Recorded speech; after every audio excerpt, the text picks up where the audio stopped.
Maqsadimiz inson manfaatlari hamma narsadan ustun degan tamoyil asosida xalqimiz hayotini yaxshilash. Assalomu alaykum hurmatli kuzatuvchilar. Yodingizda bo'lsa, aholi o'tishi uchun qoldirilgan yer uchastkasi qayoqqa yo'qoldi?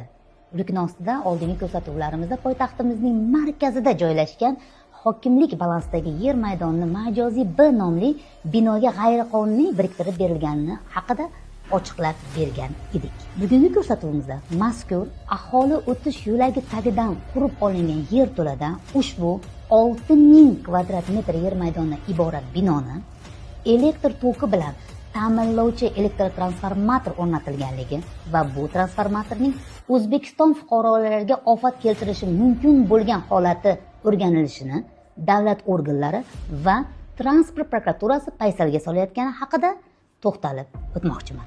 Bundan bir oy oldin Mirobod tuman favqulodda vaziyatlar bo'limi xodimlari tomonidan o'tkazilgan o'rganish davomida majoziy B nomli binoga tegishli yerto'la qismida TP 4877 rusumli transformator Toshkent shahar elektr ta'minoti boshqarmasi bilan kelishilgan holda o'rnatilganligi va bu transformatordan Chovli nomli yopiq turdagi kichik kanalgacha 15 metr, metropolitengacha esa 20 metr masofa borligi ma'lum bo'ldi.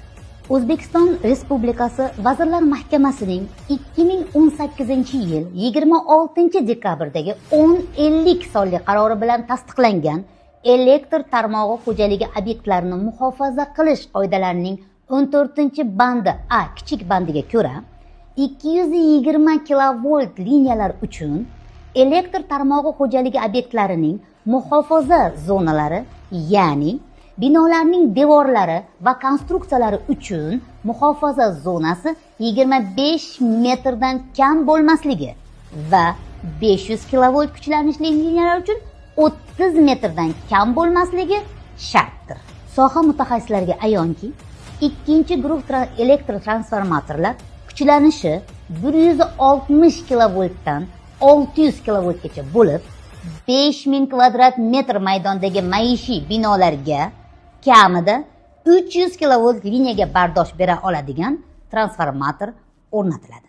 Transport prokurori sobiq Toshkent shahar prokuror o'rinbosari Narimovdan transport prokuraturasi markaziy apparatida xizmat qilib kelayotgan malakali mutaxassislar boshchiligidagi Toshkent shahar favqulodda vaziyatlar boshqarmasi va O'zenergo inspeksiyaning xodimlaridan iborat ishchi guruh tuzgan holda majoziy B nomli binoning 2 qavatli yerto'lasidagi elektrotransformatorni o'rnatilishi Vazirlar Mahkamasining 2018-yil 26 dekabrdagi 1050 sonli qarori talablariga muvofiq o'rnatilganligiga baho berish hamda ushbu transformator mazkur bino yerto'lasidan bir necha metr uzoqlikda joylashgan tabiiy suv osti kanali va Oybek Toshkent bekatlarini bog'lovchi metropoliten yo'liga texnogen ta'sirchanligini o'rganish to'g'risida topshiriq berishni so'rab qilgan murojaatimiz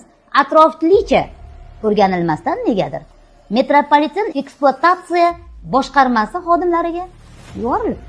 Shu o'rinda quyidagi savollar paydo bo'lmoqda. B nomli binoning yer osti garajida joylashgan transformator muntazam ravishda o'tadigan metropoliten poyezdlarining vibratsiyasi yoki transformatorning o'zini qizishi ortida portlashi oqibatlari nimalarga olib kelishi mumkin? Ushbu transformatorning o'rnatilishida Toshkent metropoliteni bilan kelishilganmi? Mazkur transformatorning o'rnatilishida Toshkent shahar favqulodda vaziyatlar boshqarmasi yoki Mirobod tuman favqulodda vaziyatlar bo'limlaridan tegishli ruxsatlar olinganmikin?